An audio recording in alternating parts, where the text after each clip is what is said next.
Bonjour à toutes et à tous, bon réveil, bienvenue sur Info Hebdo de ce samedi 7 octobre 2023 pour lequel j'ai convié en plateau Adrien Tchomakou. Il est journaliste, analyste politique. Il sera face à un confrère, également journaliste et analyste politique, Jacques Bokor. Avec eux, chers amis internautes, nous essaierons de commenter les différents sujets qui ont fait l'actualité tout au long de cette semaine. Nous parlerons de la démolition de l'ancien siège du Parlement à l'entrée de la ville capitale, celle de Porto Novo. Nous parlerons également de la commercialisation de l'essence de contrebande qui parcourt l'actualité depuis quelques temps, depuis l'explosion d'un entrepôt d'essence de contrebande. Nous en parlerons au cours du décryptage de ce matin. Nous parlerons également de cette mission de contrôle de la Sénat qui a pour objectif de s'enquérir du respect des partis politiques, des dispositions de la charte des partis politiques. On parlera également du système partisan si le temps nous le permet.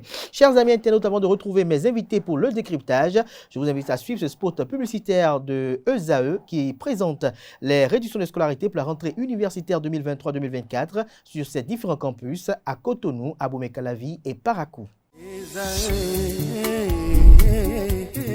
L'École supérieure d'administration, d'économie, de journalisme et des métiers de l'audiovisuel ESAE offre de nouveaux challenges pour l'année universitaire 2023-2024. Étudiantes et étudiants, parents d'élèves nouveaux bacheliers, ESAE, c'est la garantie d'une formation de qualité à des conditions très avantageuses. À Gbedjromede, à Papa, à Abomey-Calavi et Parakou, inscrivez-vous en administration générale, administration du travail et de la sécurité sociale, trésor et finances publiques, impôts, diplomatie et relations internationales, journalisme et métiers de l'audiovisuel, gestion des marchés publics, planification et développement local, sciences économiques, sciences juridiques et toutes les filières des sciences de gestion. ESAE vous offre des bourses, demi-bourses et de réductions pour les premières inscriptions dans toutes ces filières. Waouh! En licence 1, 2 et 3 et en master, bénéficiez jusqu'à 50% de réduction sur tous nos sites. N'est-ce pas génial? Infoline. ESAE Gbedjromede, 3e rue à droite en quittant le carrefour Le Jador pour la BIBE Jéricho ou au plus 229 90 93 65 21 98 98 14 00 à Kpakpa au plus 229 52 88 33 33 à Abomey-Calavi au plus 229 52 88 44 44 Parakou au plus 229 52 46 12 12.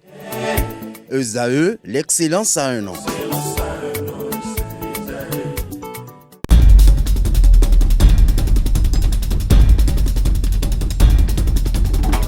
Le décryptage du jour, comme je l'annonçais à l'entame de cette émission, se fera avec Adrien Tchomakou. Bonjour.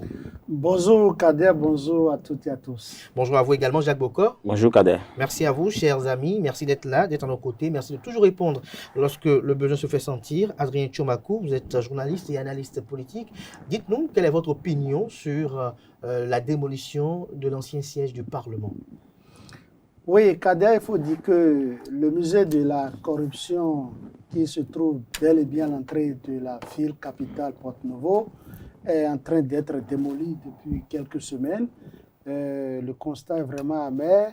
C'est, je dirais, au total 22 milliards qui sont partis en fumée. Déjà d'abord 14 voire 15 milliards qui sont engloutis dans un bas-fond. Et on a eu à passer des marchés qui s'élèvent à plus de 7 milliards de francs CFA, c'est-à-dire les meubles, l'équipement, les carreaux, les nacos, tout ça est évalué à plus de 7 milliards de francs CFA. Donc je pense quand même que c'est vraiment malheureux, c'est écœurant de vivre ce genre de choses, voir des milliards partis en fumée comme ça. Mais est-ce que ces milliards vont partir en fumée dans un pays où nous prônons la lutte contre la corruption, dans un pays où le chef de l'État, qui est le premier responsable de tout ce qui se passe sur tous les terrains du territoire national, est plus que jamais déterminé à lutter contre le détournement des deniers publics et fait de la lutte contre la corruption son sujet de bataille. Donc je pense quand même que le problème est préoccupant, la situation est vraiment préoccupante. Et je pense que pendant ces 52 minutes, on va en débattre. Est-ce que vous êtes choqué que ce bâtiment soit démoli sans que l'on ait vu clair dans ce qui s'est réellement passé? Qui a pris quoi? Qui a fait quoi? Et qu'est-ce qui a été le véritable goulot d'étranglement? Bon, choqué, non, puisque, qu'on le veuille ou non, c'est un dossier éminemment politique et c'est depuis l'ancien régime, le régime de Yahya Boni, que cette histoire date. On a tenté d'interpeller certains cadres, et des ministres ont été même également écoutés. Mais après, il y a eu, je pense, un audit qui a rassuré qu'on pourrait continuer à y mettre de l'argent, à poursuivre les travaux pour que le Parlement obtienne son siège. Mais avec le pouvoir de Patrice Talon, l'actuel pouvoir, il y a eu un audit en 2018, je pense, et en Conseil des ministres, le 16 mai 2018, le compte-rendu a été fait publiquement 3 ans après, ou même 6 ans après, 2018, pratiquement 6 ans, ça fait 2018-2024 pratiquement, ça fait 6 ans. On n'a pas eu d'interpellation, vous l'avez dit, c'est des gens qui ont reçu des marchés, c'est une entreprise ou des entreprises qui ont piloté le chantier. En Conseil des ministres, ce 16 mai 2018, je pense qu'il a été fait mention de poursuivre par voie, disons, judiciaire ceux qui auraient, disons, reçu des marchés, ceux qui n'ont pas exécuté les marchés reçus. Mais il y a un passage qui parle de règlement à l'amiable que nous n'avons pas très bien compris. Aujourd'hui, nous constatons que le gouvernement dit que la justice fera son travail, que la démolition n'est pas synonyme de, disons, d'oubli du dossier. Le dossier serait dans les mains de la criette. Mais je pense que 6 ans, c'est trop. C'est vrai que la justice a son agenda. Mais si après 5 ans, 6 ans, on n'interpelle personne, c'est là que les inquiétudes des citoyens sont fondées. Parce que je ne parlerai pas de moi. Vous m'avez demandé si je suis choqué. Moi, j'analyse les différentes réactions dans l'opinion.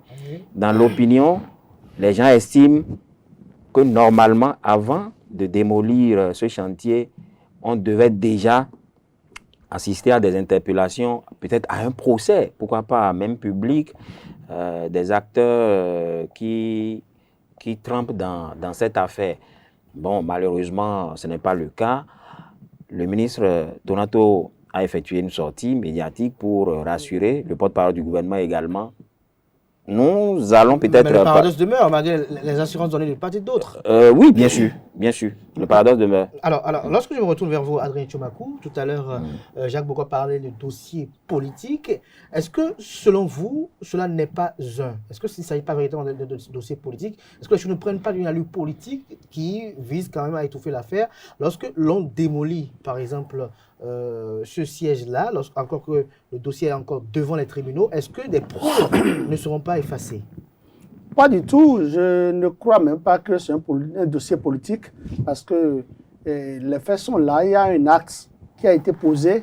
Et si l'acte est posé, que vous soyez un acteur politique ou un homme politique ou pas, c'est qu'on doit vous poursuivre selon, dans les règles de l'art, je voudrais dire. Ce qu'il faut dire, c'est que le mauvais constat, comme Jacques l'a souligné tout à l'heure, malheureusement, le peuple béninois a constaté que le chantier a été à un moment donné abandonné sous le régime Boni Yahi. On a constaté qu'il y a, c'est vrai, plusieurs milliards étant déjà injectés. On nous a rassuré de ce que l'expertise existait, ça pouvait aboutir, mais la réalité est tout autre. Parce que le Conseil des ministres qui avait statué sous Yahya Boni sur ce dossier en ce moment révélait qu'on devrait encore injecter plusieurs milliards de francs CFA pour pouvoir, c'est-à-dire des milliards seront injectés de façon supplémentaire. Et tout calcul fait, Patrice Boni Yahi en ce moment, lui-même, il a compris qu'il il y a quelque chose qui ne collait pas. C'est la raison pour laquelle on a d'abord arrêté la poursuite des travaux. Une enquête a été ouverte. Si vous vous souvenez, il y avait le premier responsable du chantier qui n'est pas un Béninois, c'est un Marocain. Il avait été interpellé, gardé à vue, il a fait la prison. Par la suite, il a été extradé. Il faut dire que le ministre de l'urbanisme d'alors, Blaise Ahanzo-Grelais, ministre de l'Environnement, qui est aussi chargé de l'urbanisme, avait été écouté, gardé à vue. Il a été gardé à vue pendant plus de 24 heures. Et avec les conseils et les observations de ses avocats, il a été purement et simplement relâché parce qu'il agissait en tant que ministre d'État, en tant qu'acteur politique. Il n'est pas un technicien. Blaise Ahanzo-Grelais n'est pas quelqu'un qui est sur le terrain. C'est facile de dire qu'on n'agissait pas en tant que technicien, mais lorsque on a un cabinet ministériel qui est composé de technocrates, de personnes quand même compétemment, dont les compétences sont avérées, qui sont à même de nous donner des informations utiles pour étayer nos prises de décision. Tout à fait. Nous disons la même chose. C'est-à-dire, la procédure était un peu bancale parce que même si on gardait à vue pendant longtemps le ministre Blaise Ahanzo-Grelais, il ne pouvait pas être présenté dans le cas d'espèce à un tribunal ordinaire. Il faut une procédure où les honorables députés à l'Assemblée nationale vont donner leur OK et c'est la Haute Cour de justice qui pouvait le juger en ce moment. Et depuis ce temps, le dossier, nous ne pouvons pas dire que c'est classé sans suite parce que le gouvernement continue de nous rassurer qu'il y aura bel et bien l'ouverture à nouveau du dossier. Mais le gouvernement ne peut pas dire le contraire. Mais à la grande surprise de tout le monde, nous constatons que la démolition a démarré. Maintenant, la question que plus d'un pose aujourd'hui, c'est que est-ce que c'est pour nettoyer les traces? Je dis non, on ne peut pas nettoyer les traces ainsi parce que, premier point, il y avait un constat d'huissier qui avait été fait. Donc, au plan juridique, les huissiers ont le dossier en main, c'est-à-dire c'est un acte matériel, et puis 1000 ans après, l'huissier qui avait fait ce constat pouvait l'exhiber. Ce qu'il faut aussi dire, c'est quoi? C'est que à l'état actuel des choses, le gouvernement dit qu'il a besoin de l'espace, du lieu, pour pouvoir construire ce qu'ils appellent, je ne sais pas trop le nom, c'est-à-dire... Une arène culturelle. Très bien, une arène culturelle. Donc, que c'est à l'entrée de cette ville de Porto-Novo qu'on doit construire l'arène culturelle. Maintenant, pourquoi ne pas chercher un autre lieu pour pouvoir construire l'arène culturelle de Porto-Novo? C'est la grosse interrogation. Ce qu'il faut aussi souligner, c'est quoi? C'est que, et moi, ce qui me préoccupe, c'est la raison pour laquelle je dis personnellement, moi, Adrien Tchomakou, on doit poursuivre tous ceux qui sont impliqués dans ce dossier. On doit faire le truc de telle sorte que nous allons assister, nous tous, Béninois, on va assister à cette audience au moment opportun. On a vu comment l'audience de IC Service a été diffusée en République du Bénin sous Patrice Talon au tribunal de Cotonou. Vous tous vos voeux qu'il en soit de même. Donc, il faut que ça soit ainsi. Et il faut que les choses se passent correctement pour que le peuple béninois sache que, effectivement, Patrice Talon est en train de lutter véritablement contre la corruption. Parce que ce qui se dit, c'est quoi? Ce qui se dit aujourd'hui, quand vous écoutez la population, encore que moi je remets en cause ce qui se dit, qui est quoi? C'est que ceux-là qui ont contribué à siphonner les milliards engloutis dans ce musée de la corruption sont aujourd'hui avec Patrice Talon, qui travaille avec le pouvoir en place. Est-ce que c'est vrai? Il faut qu'on les interpelle pour que nous puissions savoir que effectivement c'est vrai. Jacques Bokor, est-ce que tout à l'heure vous étiez en train de parler d'un dossier politique, Adrien Tchomakou a évoqué quand même quelque chose d'assez pertinent. Ça se sursure dans l'opinion que la plupart des grands acteurs de cette mascarade financière-là sont bien logés au sein du pouvoir de Cotonou. C'est pourquoi je parlais tantôt de dossier politique. Et au Parlement, le débat avait été fait. Lorsqu'il s'est agi de raser ou pas cet ancien chantier. Et je pense que presque à l'unanimité, ça doit être courant 2018, les députés qui étaient au Parlement, j'ai dit 2018, hein, ils avaient dit qu'il faut abandonner ce chantier et aller construire le nouveau siège en cours, quoi. En cours de construction. Voilà. Donc, vous voyez que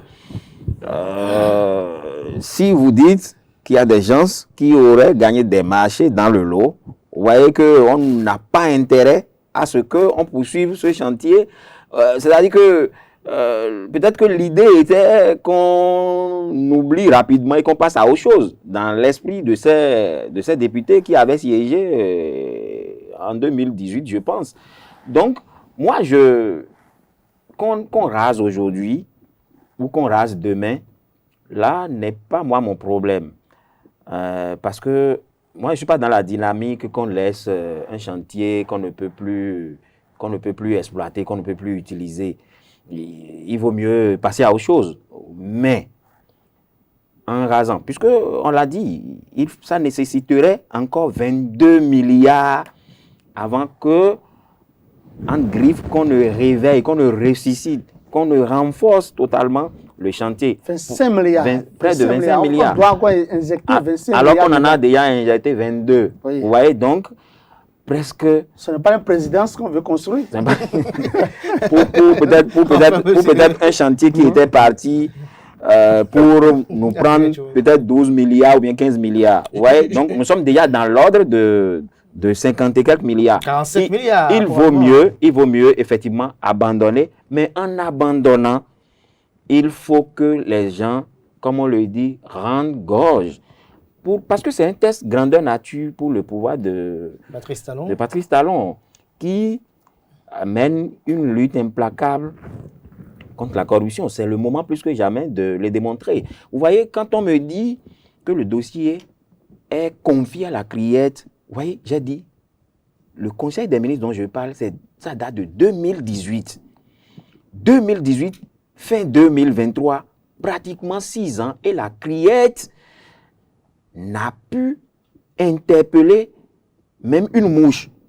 Or, il y a eu des dossiers quand même qui ne nécessitaient pas qu'on aille peut-être dans la précipitation, mais on l'a fait. Mais pourquoi ici ça cloche? Peut-être que c'est le temps des investigations qui durent, je n'en sais rien. Donc, moi, je voudrais bien croire aux assurances du ministre du cadre de vie, du porte-parole du gouvernement, puisque nous sommes pratiquement à 2 ans de la fin du mandat de Patrice Talon. Est-ce qu'il réussira effectivement à interpeller, même si ce sont des soutiens qui sont dans cette affaire? Moi, la grosse question est là. Des voix disaient à l'époque que la plupart de ceux qui ont pris les marchés étaient des députés aussi, alors au Parlement. Alors comment l'on peut comprendre que pour un édifice public du genre, ou dans la foulée lorsqu'il y avait eu ce scandale, on a vu quand même les maquettes des assemblées nationales de la sous-région, du Togo, de la Côte d'Ivoire et d'autres, dont les maquettes étaient plus attrayantes que la nôtre ici, mais qui coûtaient moins de 15 milliards de francs CFA. Ici, on parle de 22 milliards de francs CFA, rien n'est encore fait, il n'y a même pas encore les carreaux, même pas encore les vitres, rien. Et on nous dit même que ceux qui avaient même déjà les marchés pour les rideaux avaient déjà emporté les choses. Les tapis. Même les tapis. Oui, en fait, sans que les carreaux soient déjà apposés. C'est la grande préoccupation du peuple béninois. Le problème aujourd'hui, c'est quoi? C'est qu'il y a eu, évidemment, je ne sais pas si je vais parler de transparence ou pas, mais une chose est claire, il y a eu passation de marché public en bonne et due forme en son temps. Des gens ont gagné les marchés pour mettre les rideaux, pour placer les carreaux, pour mettre les meubles. Mais aujourd'hui, on ne va plus exécuter ces carreaux où, en ce moment, les gens ont déjà empoché les sous, les milliards, puisque ça fait plus de 7 milliards qui avaient été déjà débloqués. Est-ce que les carreaux étaient payés et entreposés quelque part? Les vitres, les nacos sont portés-ils disparus? Sont-ils portés disparus? Où sont-ils? Où sont ces accessoires qui doivent rendre joli, très beau l'immeuble abandonné est en train d'être démoli actuellement. Écoutez, les sous sont toujours dans des institutions bancaires ou bien les gens ont pris ces sous pour aller faire la belle vie en boîte, sortir avec des jeunes filles de grosses cylindrées, ou bien prendre de jet privé avec. Il faut qu'on comprenne. Donc moi je pense que, c'est-à-dire ce qui se passe aujourd'hui, quand vous vous rapprochez de la population lambda, les gens veulent comprendre où sont passés Il y a une grande opacité autour du dossier. Mais ce que je sais, c'est que moi je crois que le gouvernement va tirer au clair cette affaire.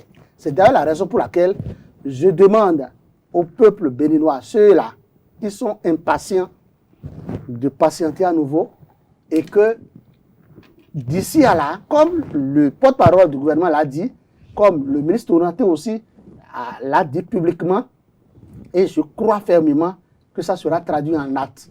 Mais que ça soit traduit en acte dans les médias. Absolument. On doit se dire que l'heure a sonné pour que ça soit traduit en acte. C'est vrai que des dossiers judiciaires peuvent prendre 30 ans, 50 ans avant d'aboutir. Mais dans le cas d'espèces, il est souhaitable de donner priorité. Il est souhaitable puisque c'est un éléphant blanc dont a érigé le père Patrice Talon, son excellence, président de la République du Bénin. Il faut que, si il est en train de démolir cet éléphant blanc, alors ceux qui ont contribué à cela, il faut qu'ils répondent de leur acte. Et je pense que si on ne fait pas vite, l'argent que les gens ont thésaurisé, les milliards thésaurisés par-ci, par-là, les gens peuvent encore bouffer dedans. Si, parce que vous savez, le Béninois aime dépenser, hein? Le Béninois aime la vie. Le Béninois sait poser des actes pour se rendre heureux. Donc, il ne faut pas qu'on laisse trop les gens continuer à bouffer les millions, les milliards. Jacques Bokor. Non, mais je pense que dans l'esprit des Béninois, il y a quelques années, il y a une dizaine d'années, c'était que l'ancien gouvernement, c'est-à-dire le pouvoir de Yahi, protégeait ses soutiens, ne voulait pas les livrer. Maintenant, nous avons changé. Les anciens soutiens sont devenus de nouveaux soutiens aussi ici. Exactement. Nous avons changé de pouvoir. Nous avons changé de tête. La tête du Bénin a changé depuis au moins 7 ans. C'est pourquoi je parlais de challenge, de défi, test grandeur nature pour le pouvoir de Patrice Talon. On a bel et bien dit, c'est vrai, que les crimes économiques sont imprescriptibles. Donc ça veut dire que même dans une année, on peut déterrer ces dossiers-là. Mais ça aurait été bien si ce dossier connaissait un aboutissement heureux sous Patrice Talon. Là, les gens vont mieux croire en la lutte contre la corruption. Parce que moi, je veux espérer que, en fait, ces milliards qui se sont volatilisés n'ont pas été monnayés contre un soutien au régime actuel. Parce que si on permet cela, Patrice Talon partira avec une épine dans ses pieds et ça peut entacher la lutte qu'il a menée durant 7 ans. Donc, moi, je pense que c'est un gros dossier. 22 milliards, ce n'est pas peu. Ces acteurs sont encore là. Pays dans lequel on manque d'infrastructures routières. Exactement. On manque encore il y a les défis 2030, c'est dans quelques années. On parle d'ODD. On veut atteindre les objectifs du développement durable. Et ça, c'est toujours dans le sens de la lutte contre la pauvreté. C'est toujours dans le sens du développement. Si vous prenez 22 milliards aujourd'hui, regardez ce qu'on peut faire avec 22 milliards. Des élèves, 2 semaines après, dans Cotonou, n'ont pas encore écrit I dans leur cahier, n'ont pas encore eu accès à leur salle de classe. Et c'est dans Cotonou, à cause des inondations. Donc, ça veut dire qu'avec 22 milliards, on peut de s'asseoir sur des briques. Oui, donc avec 22 milliards, on peut déjà déployer un plan Marshall de construction d'écoles ou bien d'infrastructures socio-communautaires dans plusieurs villes du Bénin. On parle aujourd'hui de lutte contre le terrorisme. L'armée a besoin de moyens. Le gouvernement, effectivement, s'emploie à équiper l'armée, à doter l'armée d'équipements modernes. Mais avec 22 milliards, vous voyez, on peut faire davantage. Donc, moi, je pense qu'on ne doit pas laisser ce dossier... 22 millions, on ajoute 4 milliards, ça fait le budget de fonctionnement de l'Assemblée nationale pour le compte de l'année prochaine. Absolument. Alors, allez, moi j'ai une question à vous poser. Comment comprendre que l'on puisse remettre déjà comme marché aux gens les rideaux, les ports rideaux, les fenêtres. Alors que le chantier n'est pas encore exécuté à 15%. Abouti, il n'est même pas exécuté à 20% au moins. Non. Parce qu'il faut mettre les carreaux, il faut les tapis, il faut tout ça. Non, écoutez, en réalité, sur ce terrain, je peux donner raison. Est-ce qu'il n'y a pas eu sous le régime de Boni Yayi une volonté de faire de ce chantier-là une mangeoire? C'est-à-dire, venez, on va manger, il y a à manger ici. Non, c'est même pas ça. Moi, je pense que sous le régime Boni Yayi, que je ne perçois pas les choses comme ça. Boni Yayi, en ce moment, voulait tout mettre en œuvre pour pouvoir inaugurer le siège de l'Assemblée nationale avant de rendre le tablier. Et voilà que les gens l'ont dit, non, tu ne pourras pas le faire. C'est la honte. Et c'est la honte. Nous allons fermer cette parenthèse d'abord. Ce qu'il faut dire, c'est qu'à l'étape actuelle du dossier, le peuple béninois en réalité, et Patrice Talon même le sait, le chef, le premier responsable de l'État béninois, c'est que au soir de 2026, il sera le seul comptable responsable de son bilan. Donc, il doit tout mettre en œuvre pour sauver et laver correctement son honneur. Puisque après le pouvoir, il y a une vie. Il le sait et je pense qu'il le fera. Ce que Patrice Talon oublie, et nous allons le lui dire, c'est quoi? C'est que le peuple béninois l'attend sur 2 gros dossiers pour lui décerner une mention honorable, excellente. Non, pour le porter en triomphe. Écoutez, pour le porter en triomphe, vous devez comprendre quelque chose. Il y a le dossier. Ce dossier, le dossier de démolition de l'éléphant blanc, le musée de la corruption de l'Assemblée nationale, et il y a le dossier de Maria Greta. Je parle de Maria Greta 1. C'est encore des milliards. Vous parlez de 22 milliards, ça c'est zéro. Et après, il faut dans Ivoire. Écoutez, non, c'est déjà fait, c'est classé. Après, il faut dans Ivoire. Dans Ivoire? Celui qui est mort, il est mort. On dit, vous ressuscitez des gens. Moi, je ne veux même pas amener Patrice Talon sur ce terrain. Donc, je pense que si nous avons l'information qu'il y a des soutiens au chef de l'État, qu'il y a des gens qui sont actuellement à l'Assemblée nationale, des députés qui sont très proches de Patrice Talon, qui sont à l'Assemblée nationale, alors il ne faut pas que Patrice Talon soit influencé. Il faut que Patrice Talon, si c'est établi, si la certitude est vraiment avérée, il faut que les gens soient livrés à la justice. Premier point. Deuxième point. Maria Greta,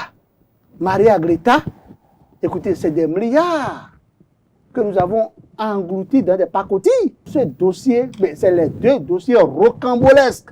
C'est des dossiers qui donnent matière à réflexion au gouvernement.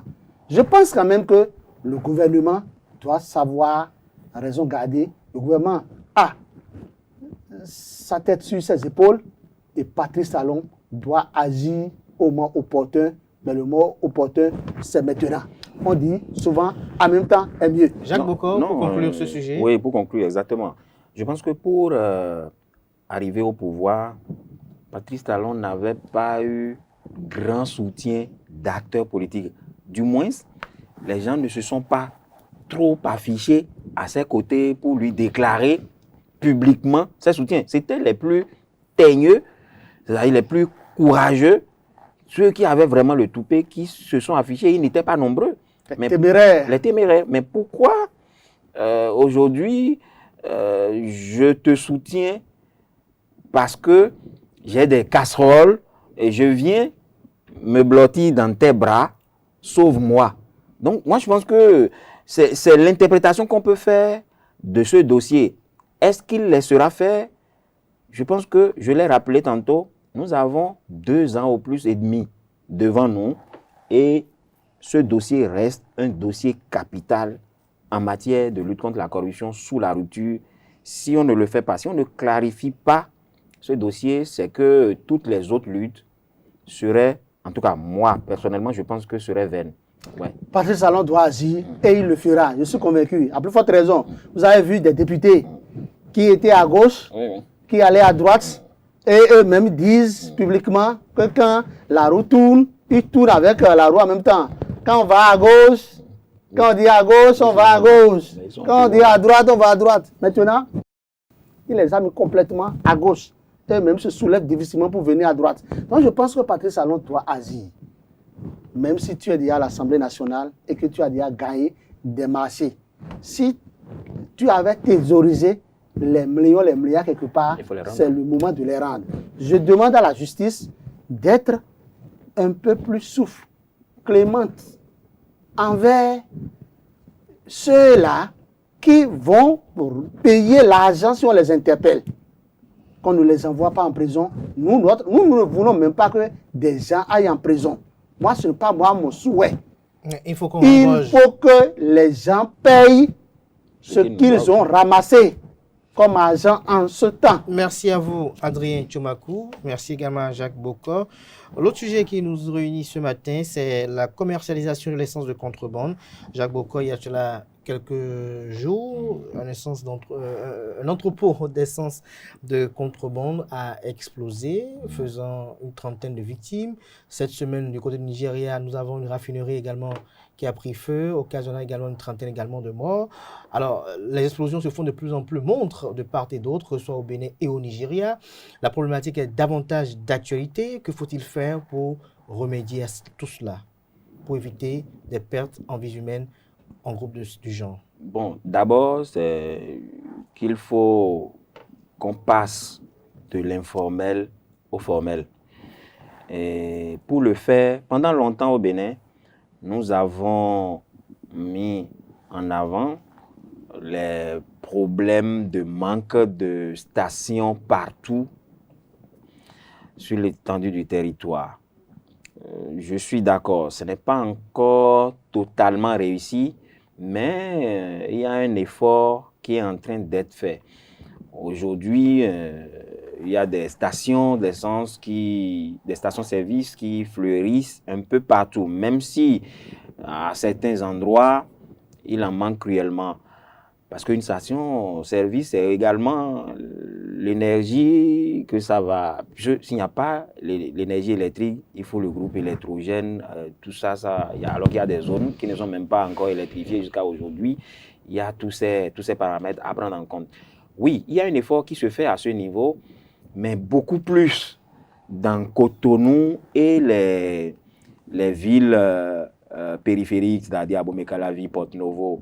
Au-delà, on n'en a pas encore assez. Donc, il faut souhaiter qu'on aille rapidement, qu'on multiplie ces efforts-là pour que les Béninois s'habituent à la pompe. Oui, après cette explosion qu'il y a eu à Sémékraké, bon, le gouvernement a dit qu'il a anticipé. Il n'a pas attendu l'explosion avant de démarrer la reconversion avec des mini-stations qui ont été commandées, dont plus de 2000, je pense, ont été livrées et déjà en cours d'implantation. Il y a d'autres qui sont déjà implantées. Mais la question que les gens se posent également à ce niveau, c'est quel est le carburant qui sera servi à ces pompes-là? Dans le cadre de la reconversion, bien sûr. Est-ce que c'est le carburant dit Bayor qui se taxe à nos frontières ou bien ce que les autres stations-service servent aux populations? La question reste là. Donc, je pense qu'il faut accélérer les choses. Ça devait même être une priorité pour le gouvernement. Parce que moi, 7 ans après, qu'on soit encore là à parler de reconversion, je pense que ce secteur est même plus prioritaire que la création de la criette. Oui, parce qu'il s'agit de mort d'homme, Kader. Normalement, nous avons suivi tous les épisodes sous Yahi Boni, la lutte, comment elle a été menée avec des morts d'hommes, les militaires qui étaient au front, qui allaient saisir des bidons. Donc, normalement, quand le pouvoir de Patrice Talon s'est installé, Patrice Talon devait déjà prendre le taureau par les cornes. Et je pense, au premier quinquennat, même si on ne finissait pas totalement avec ce dossier, je pense qu'on ne devait plus assister à cette... Il y a même une nouvelle forme maintenant. On parle des bombes, on a presque abandonné les bidons et ça se transporte. L'essence se transporte dans des sachets qu'on introduit dans des sacs de jute. Mais dans ces conditions et même dans des enclos, l'entrepôt dont on parle, moi j'ai suivi des déclarations, des témoignages des riverains, des victimes, des parents qui ont perdu leurs dans ce sinistre, qui ont dit avant, nous ne faisions pas ça comme ça. Il y avait plusieurs ouvertures, mais avec tel CB, on nous a dit qu'il y aura une seule issue, une seule entrée. Et j'ai suivi une image. On a filmé l'intérieur d'un entrepôt que j'ai vu avec de l'essence par terre et des gens qui s'entassent dans un entrepôt comme ça. Mais si ça s'explose, on ne peut qu'assister à ça. Dans un pays où il y a les renseignements, où il y a un gouvernement, je pense que on ne peut pas dire qu'on n'est pas informé. Et c'est en cela que moi, j'incrimine le communiqué du ministre de la décentralisation qui demande qu'on recense après coup tous les entrepôts qu'il y a dans les localités. Moi, j'ai bien envie de dire que Raphaël Akotey, on fait du médecin après la mort, parce que Raphaël Akotey, n'oubliez pas, il a été pendant longtemps député à l'Assemblée nationale, élu dans une circonscription électorale réputée, disons, bastion de ce commerce. Il doit pouvoir être informé. Ce n'est pas pour montrer à l'opinion publique qu'on travaille, qu'on doit sortir un tel communiqué. Donc moi, je pense que effectivement, des efforts se font pour la reconversion, mais ça patine, ça tarde. Il faut accélérer pour que vraiment on n'assiste plus à de tels drames. Maintenant, si vous voulez me conduire sur le terrain de la religion ou de nos religions endogènes, chaque année, il y a le TOFA. Non, avant qu'on en vienne à là, par rapport au TOFA, je retrouve vous, Adrien Tchomakou, tout à l'heure, Jacques Boko a dit qu'il faut que cela soit une priorité. Alors, dans l'immédiat, que faut-il faire selon vous?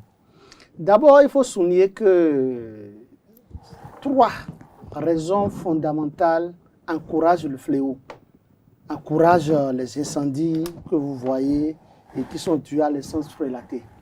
D'abord, il y a la pauvreté des populations. Je ne veux pas parler de la paupérisation, je ne veux pas dire l'extrême pauvreté des gens. C'est-à-dire, c'est la pauvreté qui amène des gens à continuer à commercialiser dans diverses conditions l'essence frélatée. Oui, premier point. Mais cette pauvreté n'a pas empêché le pouvoir. Ce n'est pas fini. À lutter contre. Le deuxième point, écoute-moi bien, je vais parler du gouvernement. Produits pharmaceutiques. De la contrebande. Ça, vous pouvez m'écouter d'abord. Oui. Le second point, ça concerne le gouvernement. Le laxisme du gouvernement. C'est le laxisme du gouvernement. Le gouvernement se dit, bon, quand on commence cette lutte, au plan politique, on perd l'électorat. Oui, mais par rapport à ce second point, c'est vrai que tous les gouvernements ont surfé sur cette vague électorale. Et c'est un peu compliqué quand on prend le second point et qu'on le colle au premier point. Vous avez parlé de la pauvreté.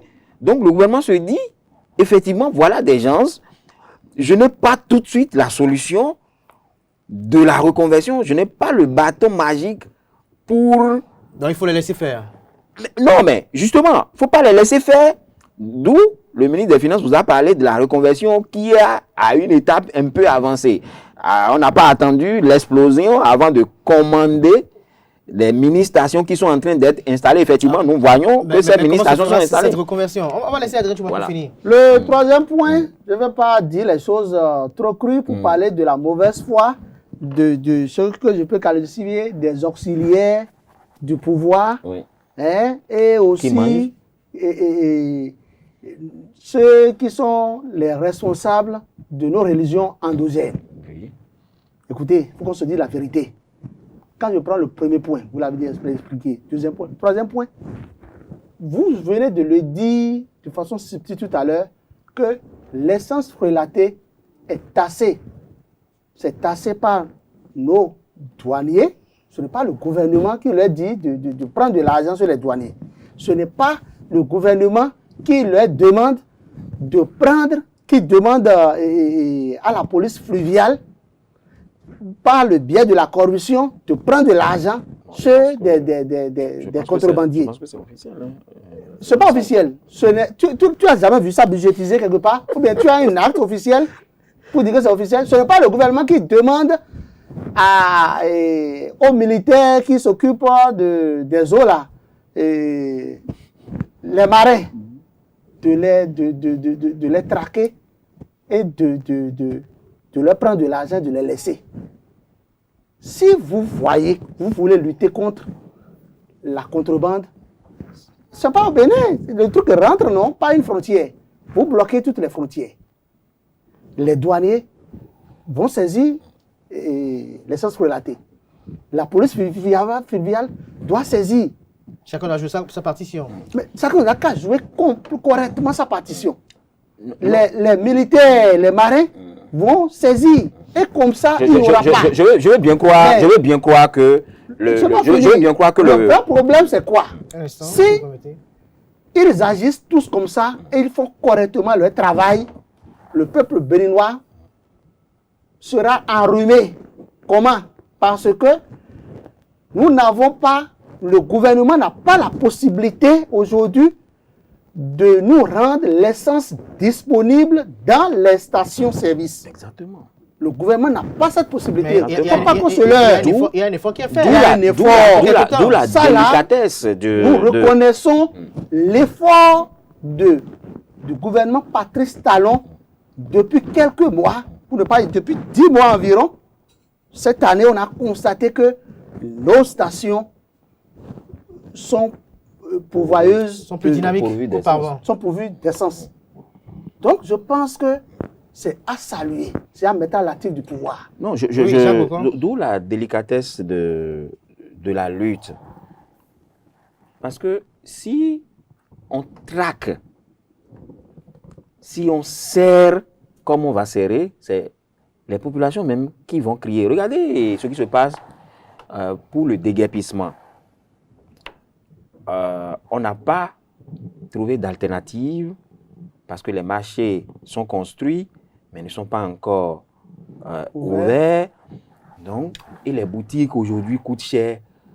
Ce qui fait que les gens sont obligés d'aller coloniser ou de recoloniser, même si on les chasse, d'occuper l'espace. Ce serait exactement la même chose ici. Pour un commerce qui date des années 70-80, regardez le nombre de bouches. Il y a des gens, dans leur peut-être collectivité, ils ne font que ça. C'est ça. Si le gouvernement s'y lance, c'est vrai, il y a les aspects politiques, l'électorat. Mais bon, l'électorat, je me demande si effectivement ça sert à quelque chose désormais. Mais le vrai problème, le vrai problème, c'est ce que les gens vont manger. Donc, je pense que le gouvernement surfe sur tout ça. Et c'est pourquoi moi, je dis, je ne suis pas contre, je ne dis pas que je suis d'accord qu'on taxe le paillot. Hein. Je ne suis pas contre la flexibilité du pouvoir. Mais après 7 ans, je trouve que c'est lent. Il faut qu'on encourage le gouvernement à passer rapidement à cette reconversion, mais qu'on rende... Comment se passera cette reconversion selon vous? Justement, c'est un casse-tête. C'est un casse-tête, c'est pas une mince affaire. Qu'on rende disponible le produit un peu partout dans les stations-service et qu'on agisse maintenant sur le coût. Si le gouvernement commence à taxer sévèrement et que l'essence est disponible à la pompe, je pense que les gens vont abandonner le commerce. Ça va s'abandonner naturellement. Vous savez, on va écouter rapidement. Oui, c'est maintenant que la frontière entre le Bénin et le Nigeria. Le Niger, oui. Cette frontière est fermée. À Malanville, qu'est-ce qui se passe? Vous prenez votre véhicule. Quand on parle de l'essence prélatée, c'est un exemple parmi d'autres que je vais vous donner. Je peux parler du gasoil. Les gens prennent leur véhicule, ils vont de l'autre côté du Niger à Gaïa. Ils vont à Gaïa, ou plus. C'est-à-dire, Gaïa, ça veut dire qu'il y a trop parti. Et ils s'approvisionnent dans les stations. Hein? C'est dans les stations, je ne parle pas de l'essence prélatée ou de gasoil prélaté. Ils s'approvisionnent du gasoil correctement des stations. Ils reviennent au Bénin, vendent ça très cher. Ça doit vous donner matière à réflexion. Ça veut dire quoi? Ça veut dire que le gouvernement du Niger a subventionné hautement, justement, d'où ces produits pétroliers. D'où Adrien me rejoint dans ce... de subvention demeure. Absolument, c'est pourquoi je dis... C'est que le gouvernement doit encore injecter plusieurs milliards de francs CFA. C'est pourquoi je dis... Pour ramener les produits pétroliers à un coût accessible à tous dans nos stations-service. Oui. C'est déjà bien qu'il y a un pas de commander ou d'amener. Mais même actuellement, Adrien, même actuellement, vous allez voir que beaucoup vont en station désormais. Moi, je vois beaucoup de émigrants qui s'alignent. C'est une très bonne chose. Voilà. Donc, même à 600, 650, le Béninois est prêt à prendre le produit à la station. Pourquoi? Parce que quand on compare avec ce qui se passe dans les ruelles, où c'est déjà à 700, il y a le rapport qualité-prix. Oui. Ouais, donc, il faut que le gouvernement... l'ANM pour vérifier aussi les stations. Bien sûr, je suis d'accord. Il faut que le gouvernement maintenant maintienne le cap. C'est pourquoi je parlais de taxer sévèrement le produit aux frontières. Parce que si on le fait, si je dois venir à l'intérieur, vendre le produit à 800 alors que ça existe à 600 à la station, je vais me décourager et abandonner après. Maintenant, mais il faut que ça soit disponible un peu partout. Très bien. Je voudrais rapidement me prononcer sur les stations-service, les mini-stations. Actuellement, nous avons sur le territoire béninois 2000 mini-stations, selon les déclarations du gouvernement. Le gouvernement est dans une politique de nous ramener 10 000. 5 000. Oui, ils ont même dit 10 000. Mais, écoutez, le problème c'est quoi? Quand ils ont fait le recensement, ceux qui se sont déclarés avoisinent les 6 000. C'est un peu moins de 6 000. Mais je suppose j'arrondis ça à 6 000. 6 000, quand moi j'ai suivi le chiffre, j'ai lu, j'ai dit non. C'est peu. C'est très peu. Ça ne couvre même pas Cotonou et Porto-Novo. Quand vous prenez Cotonou et Porto-Novo, ça va faire au moins 10 000. Ceux-là qui vendent de l'essence prélatée, Cotonou, Porto-Novo, je partage entièrement. Ça veut dire que le gouvernement a encore beaucoup à faire. Justement. Ils doivent encore commander, déjà ramener les stations qui sont déjà commandées, les installer. Il faut voir les conditions dans des zones stratégiques. Mais je suis sûr que tout le monde... À l'intérieur du pays, il n'y a pas de caméra. Je suis d'accord. Oui, allez, je suis sûr que il y a ces acteurs qui font le commerce, qui ne pourront pas remplir les conditions pour acquérir les stations-service. Exactement. Et on ne pourra pas, disons, satisfaire tout le monde non plus. Tout à fait. Quand les Américains sont venus avec les exigences au niveau du port autonome de Cotonou, ceux qui se disaient déclarant en douane ou bien, est-ce que c'est tout le monde qui a pu trouver un nouvel emploi? Donc, je pense que si déjà la grande majorité peut être reconvertie, peut changer de métier, je pense que ce serait un pas de géant. Parce que il faut qu'on arrive effectivement à cerner le mal, surtout à éviter les entrepôts qui partagent, qui sont, qui ne répondent pas aux normes. Qui sont même mitoyens à des maisons. Regardez ce qui s'est passé à Semepoyi. L'entrepôt, c'est pratiquement à 1 centimètre des cases, des maisons des gens. Oui, justement. Donc, avec la fumée, tout ça, là, les gens ne peuvent même pas parler de cet incendie-là, tout à l'heure, vous étiez en train de faire un lien avec le TOFA. Oui, bon. Oui, pour ceux qui croient en nos valeurs endogènes et culturelles. Oui, je pense qu'il y a lieu de s'interroger. Il y a lieu de s'interroger parce que moi, c'est ma lecture. Hein. Depuis qu'on a commencé à amplifier cette TOFA chaque année, on dirait que les choses s'amplifient. Est-ce parce que on banalise le TOFA? On banalise, ou bien est-ce parce que les choses ne se font pas bien? Je ne sais pas. Je ne suis pas acteur ni du gouvernement, ni du TOFA pour savoir à quel niveau réellement se situe. Sinon, regardez. Est-ce qu'il n'y a pas une sorte de banalisation aussi? Regardez, Dassa Zoumé, oui. On n'a pas fini de penser les plaies. Après Dassa Zoumé, je pense qu'il y a eu d'autres cas comme ça. Hein. Des cas de noyade sur le fleuve Niger, etc. Et tout ça avait été récupéré par le TOFA. Donc, on a vu le cas de la base militaire à Lada. Voilà, exactement.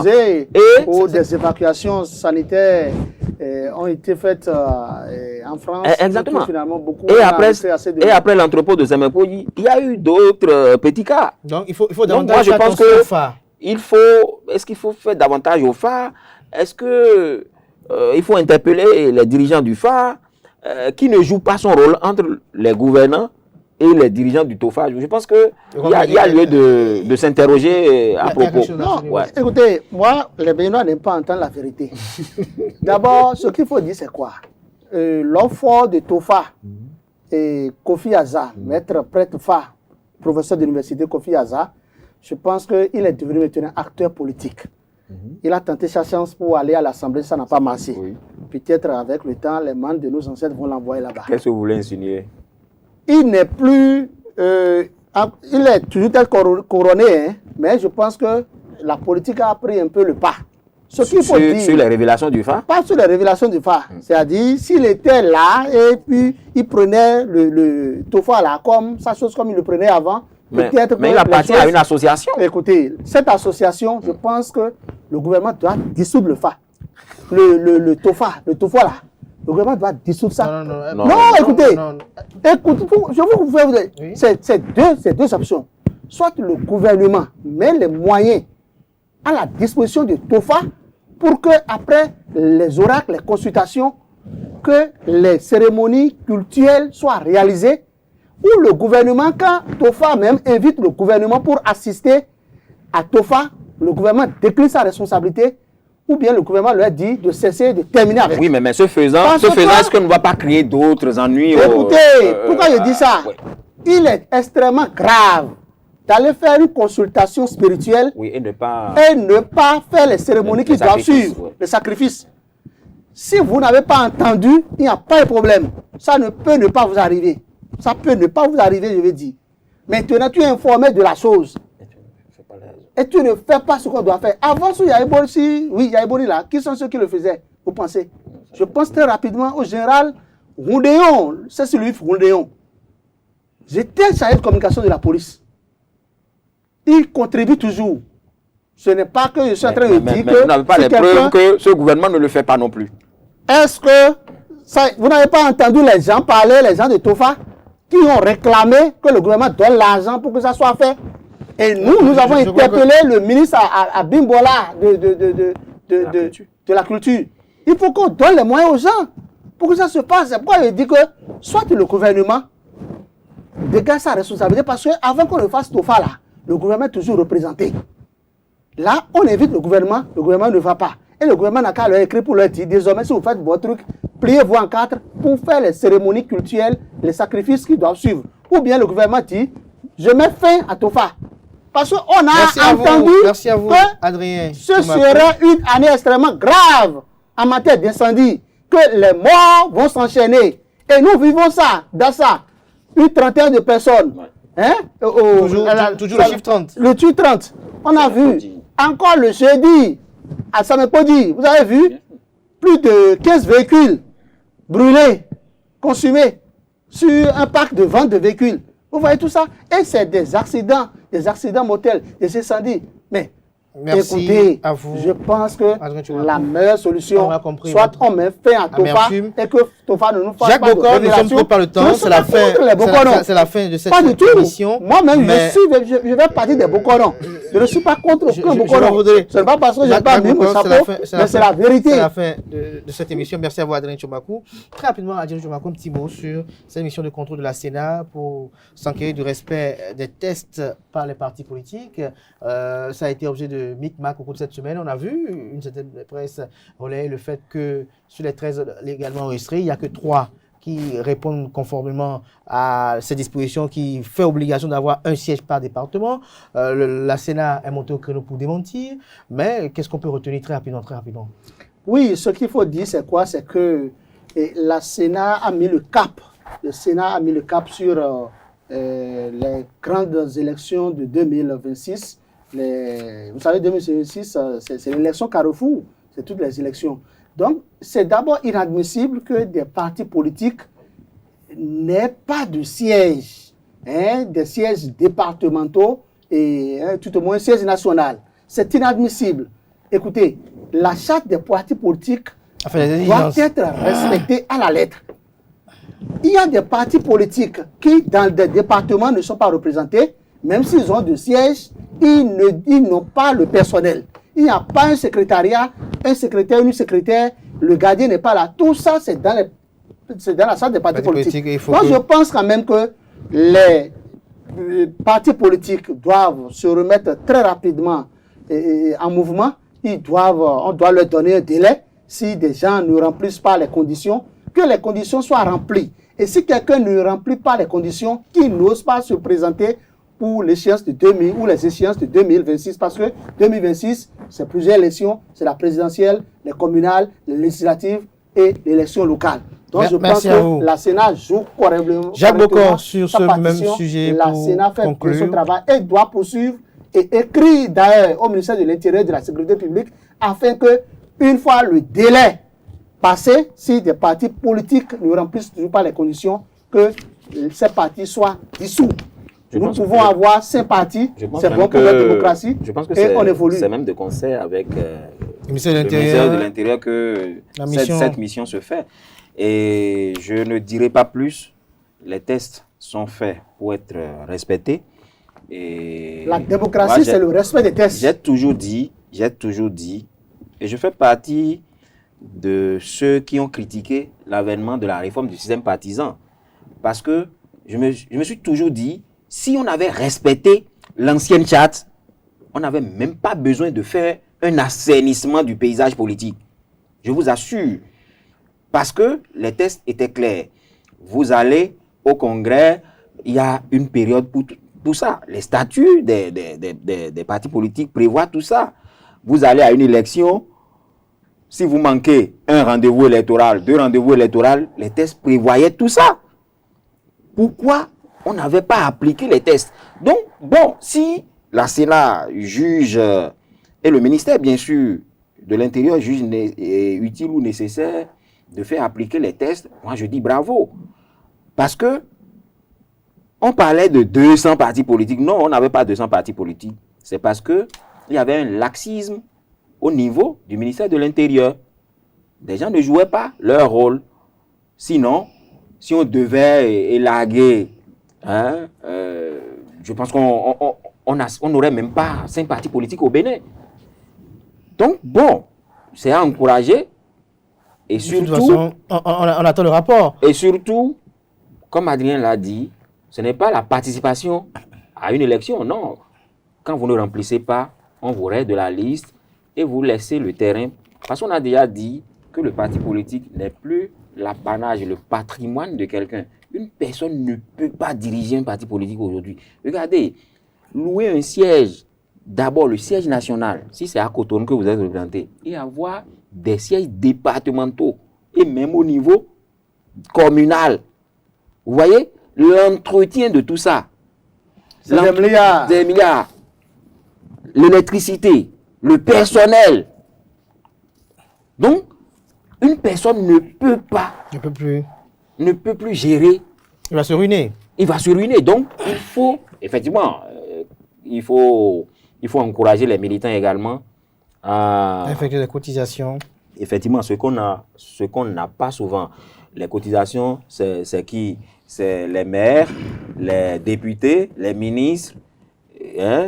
Sinon... les autres cadres. Les autres cadres. Donc, les autres il faut encourager. Le militantisme également, c'est aussi cela. La participation. Il faut contribuer à prendre en charge tout ça. Donc, si nous voulons avoir des partis politiques viables, qui vont durer dans le temps, il faut que chacun joue sa partition, y compris les militants. Merci à vous, Jacques Bokor. Merci. Jacques a dit des choses que, bon, on analyse, si le gouvernement peut prendre ça en compte, ça pouvait aussi soulager les partis politiques. Il dit les financements publics pour les partis politiques, qu'il est souhaitable que ceux-là qui méritent prennent, mais les partis politiques qui continuent d'exister, si on peut leur trouver quelque chose, ça peut aussi les soulager. Merci à vous, Adrien Tchomakou. Quand vous voyez Jacques Ayadi avec son, je ne dirais pas merci à vous, Noël Gangbe, chers amis, Monsieur Noël Gangbe qui est toujours à ses côtés, c'est des gens qui réfléchissent bien. Info hebdo de ce samedi avec Adrien Tchomakou et Jacques Bokor, tous deux journalistes et analystes politiques. On se retrouve demain dimanche pour l'invité.